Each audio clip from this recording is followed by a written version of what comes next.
तहखाने का दूसरा जिन।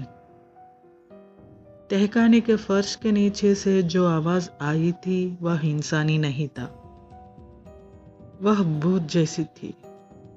जैसे किसी अंधेरी मखलूक को सदियों बाद कोई शिकार मिला हो।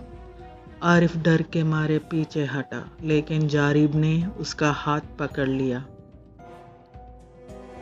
भागने की कोशिश मत करना, आवाज उसी जिन की है जिसने इस हवेली को शाप दिया था।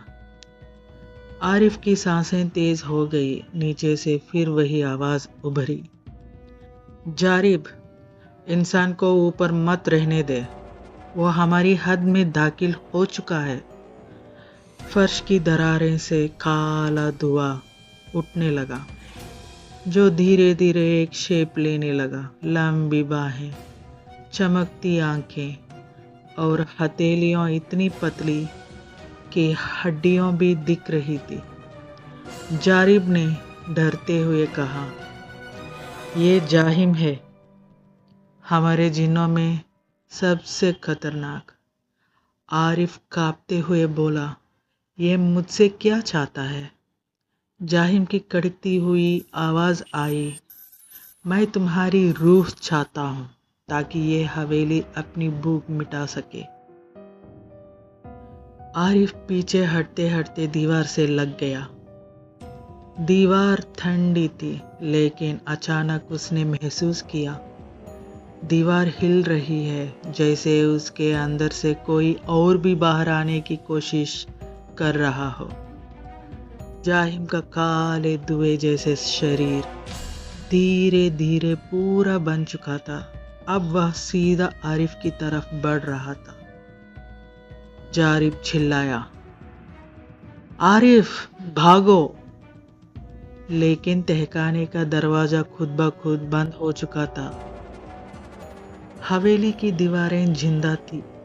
आरिफ जान बचाने के लिए दूसरे कोने में भागा, लेकिन दीवारें जैसे उसकी हर हरकत को महसूस कर रही थी। जैसे ही वह पास गया, दीवार से काले हाथ निकलकर उसे पकड़ने लगे। आरिफ चीख पड़ा, ये क्या है? जारिब ने कहा, ये हवेली अब इमारत नहीं, जिंदा चीज बन चुकी है। जाहिम ने ठंडी हंसी हंसी, ये हवेली हर सदियों में एक इंसान को निगलती है, आज तुम्हारी बारी है। आरिफ डरते हुए सवाल पर सवाल पूछ रहा है, मैंने क्या किया? क्यों ये मुझे चाहती है? जाहिम धीरे धीरे पास आया। उसकी आंखें लाल अंगारों की तरफ चमक रही थी।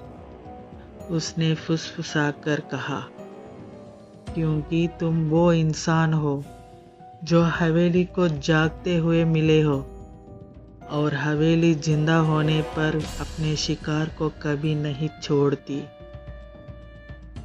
अचानक जारिब ने आरिफ को धक्का देकर अपनी जगह कर दी। जाहिम का हाथ जारिब के सीने के आर पार हो गया।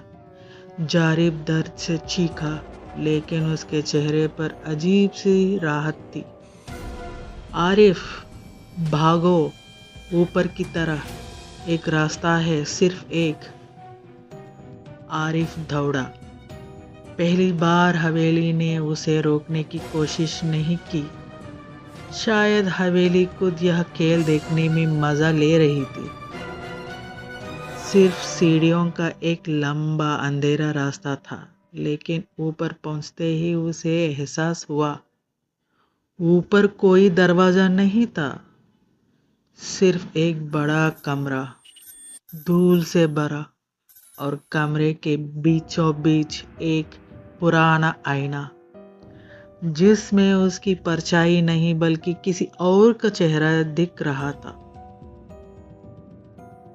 अगर आपको कहानी अच्छी लगी तो लाइक, शेयर एंड सब्सक्राइब।